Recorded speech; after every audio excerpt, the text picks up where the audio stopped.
오늘 여러분과 함께 읽은 이 본문의 말씀을 가지고 인생 질문 마지막 질문입니다. 12번째 질문인 내가 나를 사랑하느냐라고 하는 말씀으로 함께 은혜를 나누고자 합니다.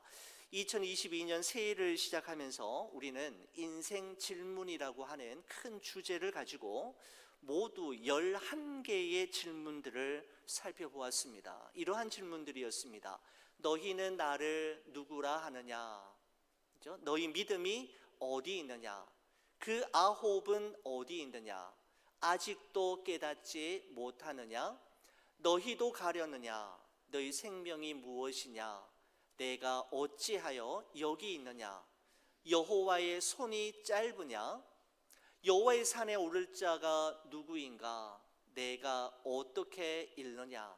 어느 때까지 나를 믿지 않겠느냐라고 하는 질문들이었습니다.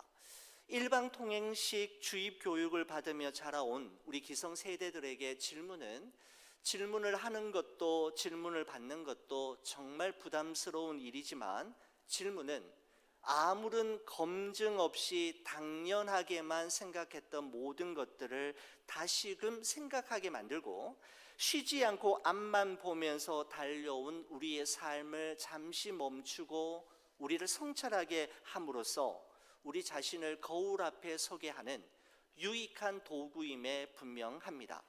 인디언들은 말을 타고 달려가다가 이따금씩 말에서 내려 자기가 지금까지 달려온 쪽을 오랫동안 쳐다본다고 이야기합니다. 여러분, 이렇게 하는 것은 말을 쉬게 하려는 목적도 아니고 자기가 쉬려는 것도 아니라 말과 함께 몸이 너무 빨리 달려서 미처 자기의 영혼이 뒤따라오지 못할까 봐 자기 영혼이 올 때까지 기다려주기 위해서라고 이야기합니다. 한참을 기다리다가 자신의 영혼이 도착했다, 왔다 싶으면 그 다음에 다시 말을 타고 달려가고 그 이후에 어느 지점에서 다시 머물러 섰다가 자신의 영혼이 올 때까지 기다렸다가 다시 또 출발하기를 반복한다고 합니다. 인디언들의 격언에 이런 격언이 있다고 합니다. 내 앞을 걷지 말라. 내가 따르지 않을 수도 있으니. 내 뒤를 걷지 말라. 내가 인도하지 않을 수도 있으니. 나와 함께 걸으라. 우리는 하나이니 라고 하는 그들의 만의 격언이 있는데 저에게 참 의미 있게 다가왔습니다. 앞으로도 앞장서서 걸으려고 하지 말고 뒤처져 걸으려고도 하지 말고 함께 걷는 것의 소중함과 중요함을 말하는 격언이라고 생각이 됩니다. 여러분, 물론 우리 그리스도인들의 생각이나 정서상으로 볼 때 인디언들의 그러한 모습들 중에서 받아들일 수 없는 것들도 있지만 한 가지 공감이 되는 것이 있다면 너무나 바쁘고 분주하게 살아서 아무 생각 없이 질문 없이 몸 따로 영혼 따로 살아가고 있지는 않은지 우리 자신을 돌아보게 하는 데에는 큰 유익이 있는 것 같습니다. 그렇습니다. 질문하지 않고 생각하며 살지 않으면 사는 대로 생각하게 됩니다. 오늘 여러분과 함께 12번째 인생 질문인 내가 나를 사랑하느냐라고 하는 예수님의 질문을 마지막으로 여러분과 함께 나누면서 이 질문 속에 담겨져 있는 주님의 마음이 어떠한지, 주님 앞에 이 질문을 받았을 때 나는 주님 앞에 어떤 답을, 어떤 반응을 준비하고 있어야 할 것인지를 생각해 보려고 합니다. 예수님께서 베드로에게 이와 같은 질문을 하신 배경을 우리가 먼저 살펴볼 필요가 있는데, 여러분의 성경책 요한복음 21장 1절과 2절 말씀을 여러분의 성경책을 보시면서 한번 확인해 주시기 바랍니다. 제가 한번 읽어보겠습니다. 그 후에 예수께서 디베랴 호수에서 또 제자들에게 자기를 나타내셨으니 나타내신 일은 이러하니라. 시몬 베드로와 디두모라 하는 도마와 갈릴리 가나 사람 나다나엘과 세베대의 아들들과 또 다른 제자 둘이 함께 있더니라고 이야기합니다. 요한복음 21장 1절은 오늘 이 사건이 일어난 곳이 어디 있는지를 이야기하면서 디베랴 호수라고 이야기합니다. 이곳은 로마 황제이었던 티베리우스 황제의 이름을 딴 곳으로서 게네사렛 호수라고도 불리우고 갈릴리 호수, 갈릴리 바다라고도 불리우는데 모두 다 동일한 지명입니다. 이 호수에서 예수님께서는 7명의 제자들을 만나셨는데 오늘의 이 만남이 첫 번째 만남이 아니라 14절 말씀을 보시면은 예수님께서 부활하신 후 세 번째 제자들과 만났던 일이었음을 기록하고 있습니다. 이것은 예수께서 죽은 자 가운데서 살아나신 후에 세 번째로 제자들에게 나타나신 것이라 라고 말씀하고 있습니다. 부활하신 예수님께서 제자들과 만나셨던 그 첫 번째 만남은 예수님이 부활하신 당일 저녁이었습니다. 유대인들의 급습을 두려워하며 모든 문을 꼭꼭 걸어 잠그고 쥐죽은 듯 숨을 숙이며 숨어있던 제자들에게 나타나신 예수님께서는 너희에게 평강이 있을지어다 라는 말씀으로 위로해 주셨습니다. 두 번째 만남은 첫 번째 만남이 있은 후 8일쯤이었었는데 예수님께서는 의심 많은 도마를 찾아가셔서 그의 못자국 난 손과 창자국 난 옆구리를 보여주시고 그의 손을 내밀어 넣어보게 하심으로써 그 도마의 흔들리는 믿음을 견고하게 세워주셨던 일이 있었습니다. 그리고 오늘 바로 이 디베랴 호수, 즉 갈릴리 호수에서 부활하신 예수님은 제자들과 세 번째 만남을 가지셨던 것입니다. 3절의 말씀을 보시죠. 시몬 베드로가 나는 물고기 잡으러 가노라 하니 그들이 우리도 함께 가겠다 하고 나가서 배에 올랐으나 그날 밤에 아무것도 잡지 못하였더니 라고 말씀하고 있습니다. 저는 이 말씀을 보면서 의문점이 들었습니다. 왜냐하면 여러분 예수님의 제자들은 이미 두 번이나 부활의 주님을 목격하고 직접 만났지 않습니까? 여러분 도마는 불과 며칠 전에 예수님의 못자국 난 손을 만져보기도 하고 그분의 창자국 난 옆구리에 손을 넣어보며 확인하기도 하면서 나의 주님, 나의 하나님이라고 고백하기도 했던 이들이었습니다. 그럼에도 불구하고 그들은 마치 부활하신 주님을 한 번도 만난 적이 없는 것처럼 너무나도 무기력한 모습으로 3년 전 고기 잡는 어부 시절로 되돌아가는 모습을 보게 되는 것이죠. 여러분 도대체 무엇이 문제였던 걸까요? 그들에게 무슨 일이 일어났던 걸까요? 왜 예수님의 부활이 제자들의 삶으로 이어지지 못하게 되었던 걸까요? 우리가 반드시 찾아보아야 할 중요한 질문임에 분명합니다. 자, 말씀 속으로 한 걸음 더 들어가 보겠습니다. 베드로를 포함한 7명의 제자들은 그동안 예수님을 그림자처럼 따라다니느라 지난 3년 동안 쓰지 않았던 오래된 그물을 꺼내 들고 3년 만에 고깃배에 올랐지만 성경은 우리에게 말씀하기를 그날 밤에 아무것도 잡지 못했다라고 말씀하고 있습니다. 어쩌면 그날 그들은 예수님께서 이미 그들에게 하셨던 이 말씀이 생각나지 않았을까 싶습니다. 예수님께서는 요한복음 15장 5절에 이렇게 말씀하신 적이 있으시죠. 나는 포도나무요 너희는 가지라. 그가 내 안에 내가 그 안에 거하면 사람이 열매를 많이 맺나니 나를 떠나서는 너희가 아무것도 할 수 없습니다. 예수님이 곁에 계실 때는 이 말씀의 의미가 정확하게 무엇을 의미하는지 몰랐겠지만 예수님이 보이지 않았던 그날 그들은 밤새도록 고기를 잡았지만 나를 떠나서는 너희가 아무것도 할 수 없음이라 라는 말씀처럼 그들은 아무것도 이루거나 거둘 수가 없었습니다.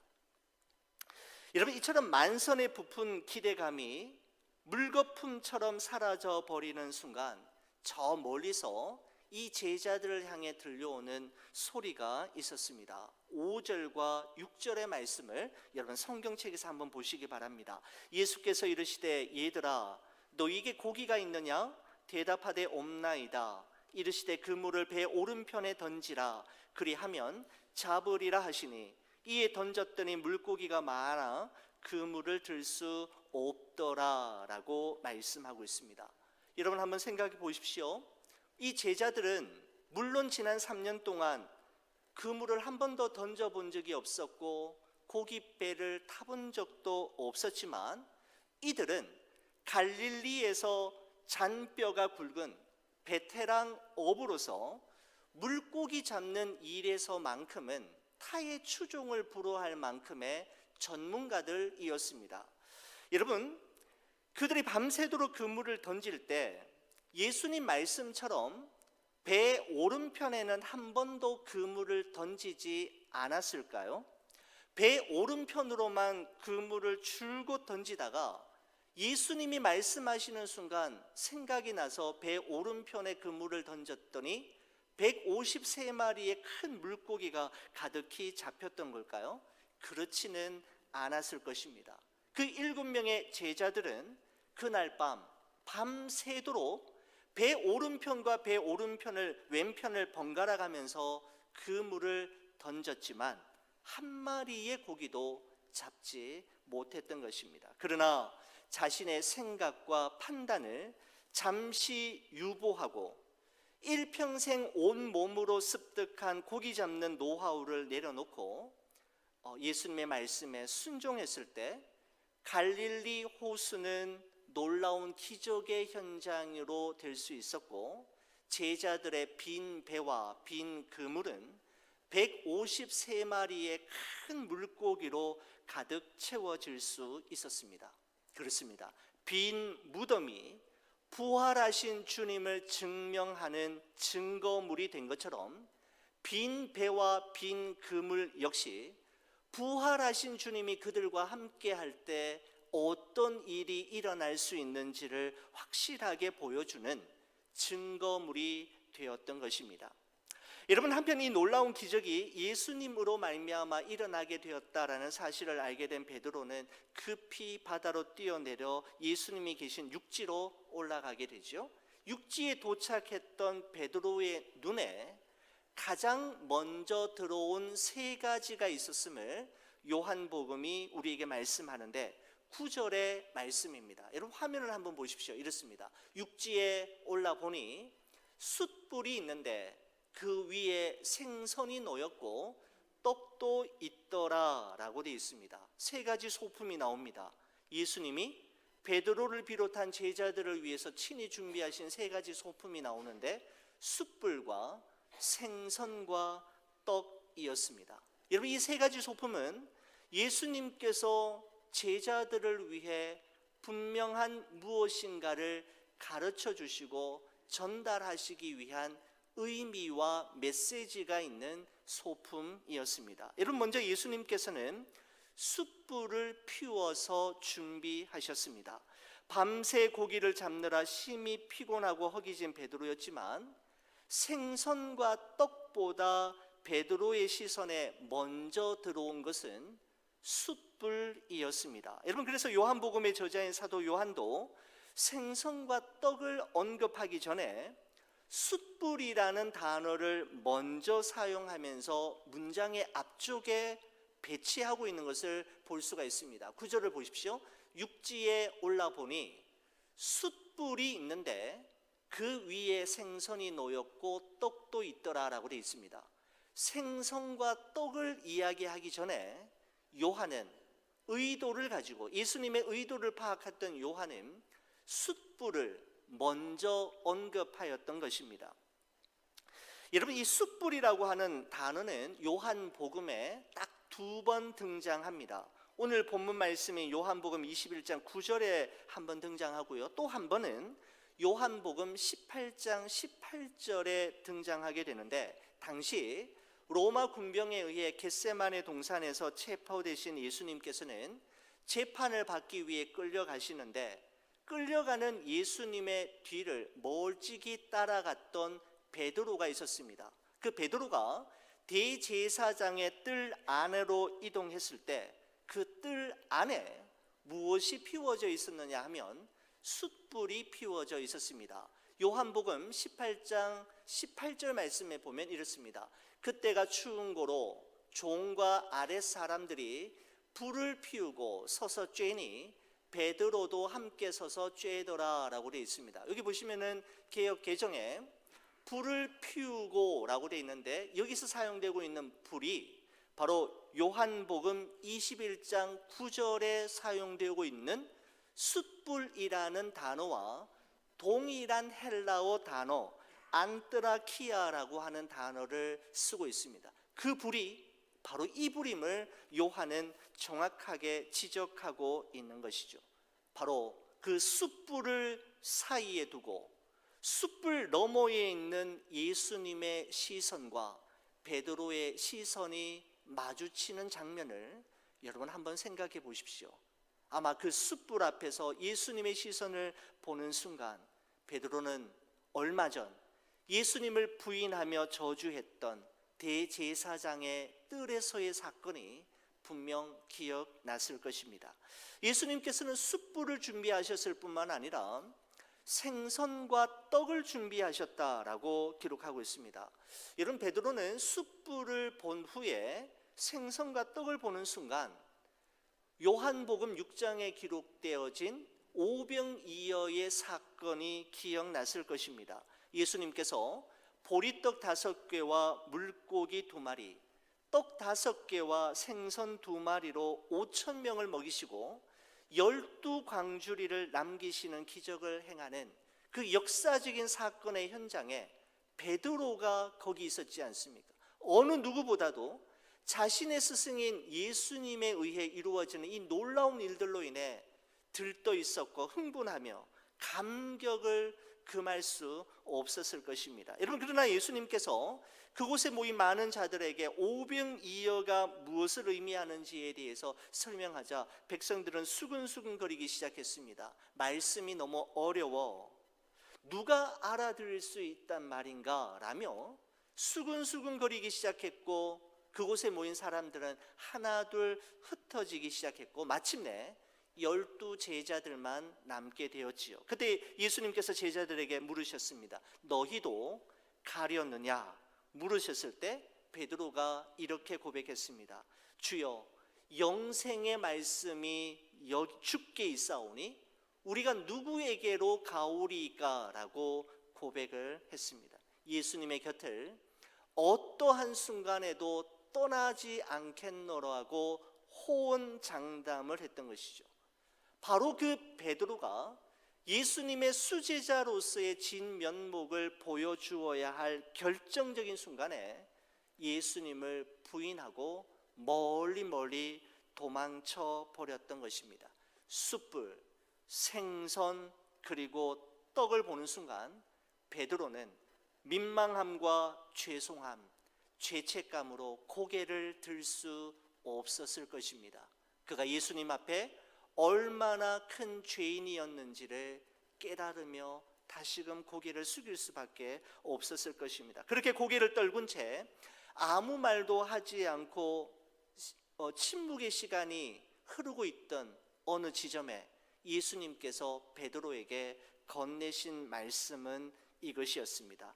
요한의 아들 시몬아, 내가 이 사람들보다 나를 더 사랑하느냐라는 질문이었습니다. 여러분, 예수님께서는 그때 왜 나를 부인했느냐라고 묻지 않으시고 네가 나를 사랑하느냐라고 물으셨습니다. 예수님께서는 이제부터 이 사람들보다 더 잘 할 수 있겠느냐라고 물으신 것이 아니라 이제 이 사람들보다 나를 더 사랑할 수 있느냐라고 물으셨습니다. 여러분, 예수님에게 중요한 것은 사역이 아니라 사랑이었습니다. 예수님은 얼마나 사역을 크게 할 수 있는지, 잘 해낼 수 있는지에 관심이 있는 것이 아니라 그 사역을 사랑으로 감당할 수 있는지, 너가 나를 사랑하는지에 관심이 있으셨습니다. 예수님의 두 번째, 세 번째 질문 역시 사역, 일에 대한 질문이 아니라 사랑에 대한 질문이었습니다. 요한의 아들 시몬아, 내가 나를 사랑하느냐? 바로 예수님의 이 질문은 죽음이 두려워서 예수님을 모른다고 3번이나 부인하며 저주했던 베드로로 하여금 이제는 죽음을 불사하며 예수님을 위해서라면 자신의 생명이라도 드리겠다라고 하는 결단과 새로운 사명자의 길을 출발하게 만들었던 결정적인 질문이 되었던 것입니다. 대제사장의 뜰 숯불 앞에서 예수님을 모른다고 저주하며 부인했던 베드로에게 예수님께서는 또다시 그 숯불 앞에서 네가 주님을 사랑하는 줄 네가 나를 사랑하느냐 물으시고 내가 주님을 사랑하는 줄 주님께서 아십니다라고 하는 베드로의 사랑 고백을 받으신 이후에 그에게 예수님의 마음속에 고이고이 간직해 두었던 부탁의 말씀을 하셨습니다. 그것은 바로 내 양을 먹이라, 내 양을 치라, 내 양을 먹이라는 말씀이었습니다. 바로 예수님은 예수님을 사랑한다고 고백하는 자에게 사명을 맡기셨던 것이죠. 사랑한다면 자기 양을 위해 자신의 목숨을 버린 예수님처럼 양들을 위한 목자, 양을 먹이고 양을 돌보는 목자가 되어줄 것을 부탁하셨던 것입니다. 여러분, 이어서 예수님은 베드로가 어떠한 죽음으로 주님께서 맡겨주신 이 목양의 사명을 감당하게 될 것인지 예언하는 말씀을 주셨는데, 여러분 18절 19절 말씀을 여러분 성경책을 한번 보시기 바랍니다. 요한복음 21장 18절 19절입니다. 내가 진실로 진실로 내게 이르노니 내가 젊어서는 스스로 띠띠고 원하는 곳으로 다녔거니와 늙어서는 내 팔을 벌리리니 남이 내게 띠띠우고 원하지 아니하는 곳으로 데려가리라. 이 말씀을 하심은 베드로가 어떠한 죽음으로 하나님께 영광을 돌릴 것을 가리키심이더라. 이 말씀을 하시고 베드로에게 이르시되 나를 따르라 하시니 라고 되어 있습니다. 여러분 거기 보시면은 베드로를 원하지 않는 곳으로 데려간다라고 하는 표현이 있습니다. 여러분 이 말은 베드로가 복음을 전하다가 체포될 것을 이야기하는 것이고, 두 팔을 벌린다라고 하는 말이 있는데 이 말은 그가 십자가형을 당하게 될 것임을 말하는 것입니다. 여러분 실제로 기독교 역사가인 유세비우스의 증언에 의하면 주후 64년 네로 황제에 의해 체포된 베드로는 자신의 신앙을 믿음을 하나님 앞에서 끝까지 지키다가 십자가에, 그것도 자신은 주님처럼 죽을 자격이 없다면서 십자가에 거꾸로 매달려 순교를 당하게 되는 것이죠. 바로 하나님 예수님께서 베드로에게 맡겨주신 그 사명을 베드로가 어떤 모습으로 끝까지 지켜내고 감당해낼 것인지에 대해 말씀해 주셨던 것입니다.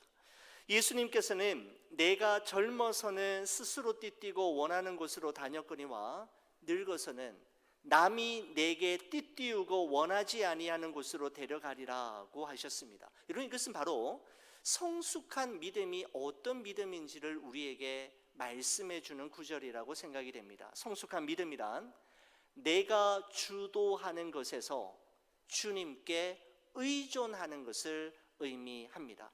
지금까지는 내가 원하는 것을 내 뜻대로 선택하며 살았다면 이제부터는 내 뜻대로가 아닌 하나님의 뜻대로 더 이끌림을 받고 더 내려놓고 더 많이 맡기며 사는 것이 바로 성숙한 믿음을 보여주는 표현이라고 할 수가 있는 것이죠. 여러분 물이 발목이나 무릎까지 차오르면 여러분 얼마든지 내 뜻대로 내 몸을 자유자재로 움직일 수 있지만, 여러분 물이 만약에 허리를 넘어서서 가슴까지 올라오고 턱 밑에까지 물이 올라차게 되면 자신의 의지와 뜻대로 자신의 몸을 자유롭게 가눌 수가 없게 되지 않습니까? 물의 흐름에 자신을 맡기게 되는 것이죠. 마찬가지로 성숙한 믿음, 성령 충만하면 자기 뜻대로 의지대로가 아니라 하나님의 뜻대로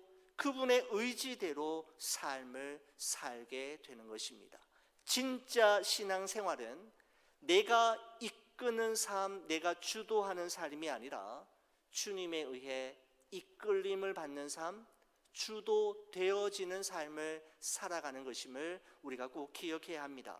여러분, 예수님께서는 베드로가 어떠한 죽음으로 이 목양의 사명을 감당할 것인지에 대해 말씀하셨을 때 베드로의 마음에는 이런 마음이 들었을 것입니다. 예, 주님, 저는 이제부터 주님을 위해서라면 나의 목숨도 아끼지 않고 드릴 것입니다. 저는 2번 다시 예수님을 부인하지 않으며 떠나지 않을 것입니다. 어떤 일이든지 맡겨주십시오라고 결단했을 것입니다. 여러분, 그런데 그런 결단과는 상관없이 베드로가 예수님에게 아주 뜻밖의 질문을 하는 것을 보게 됩니다. 20절, 21절 말씀을 보시겠습니까? 이렇게 이야기합니다. 베드로가 돌이켜 예수께서 사랑하시는 그 제자가 따르는 것을 보니, 여러분 여기서 예수께서 사랑하시는 그 제자란 지금 요한복음을 기록하고 있는 사도 요한을 이야기하는 겁니다. 사도 요한이 예수께서 사랑하시는 그 제자가 따르는 것을 보니 그는 그 제자가 어떤 자인지를 소개하고 있죠. 만찬석에서, 최후의 만찬 그 자리에서 예수님의 품에 의지하여 주님을 파는 자가 누구오니까? 라고 묻던 자더라, 요한을 이야기합니다. 이에 베드로가 그를 보고, 요한을 보고 예수께 여짜오되, 주님, 이 사람은 어떻게 되겠사옵나이까? 라고 이야기합니다. 주를 위해서라면 죽겠다는 말도 진심이고, 이제부터는 2번 다시 주님을 떠나지 않겠다는 말도 진심으로 한 말인데, 베드로에게는 다른 사람이 궁금했던 것을 볼 수가 있습니다. 예수님이 사랑하시는 저 제자 요한은 어떻게 될 것인지에 대해 너무나도 궁금했던 것이죠.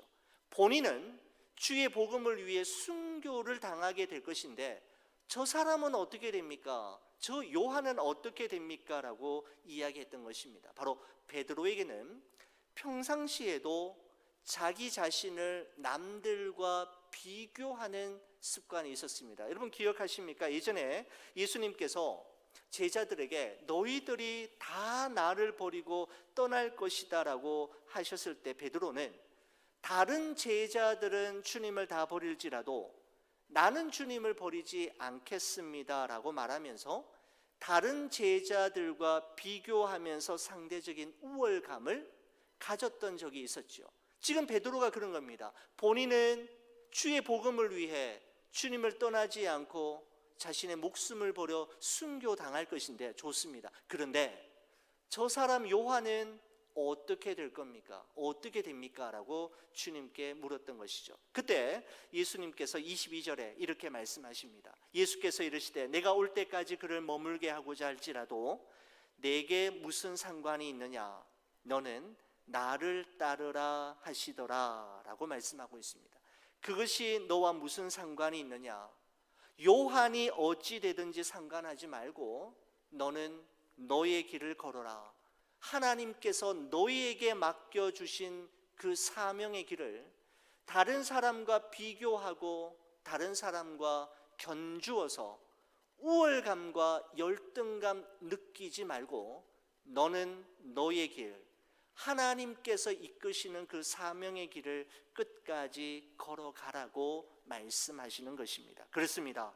각자의 소명은 비교의 대상이 될 수 없음을 말씀하시는 것이고, 소명이 다를 뿐 소명의 우열이 없음을 베드로에게 말씀해 주신 것입니다. 그러니 다른 사람과 비교하지 말고 너는 너의 길을 주님 바라보며 묵묵히 걸어갈 것을 베드로에게 말씀해 주신 것입니다. 그렇습니다. 주님을 따를 때 뒤를 돌아보거나 곁눈질하지 말고 믿음의 주여 또 온전케 하시는 이신 예수님 바라보며 나의 길, 나에게 맡겨주신 그 사명을 묵묵히 걸어가는 것이 바로 사명을 받은 자에게 중요한 일임을 말씀하고 있는 것입니다. 여러분 말씀을 정리하겠습니다.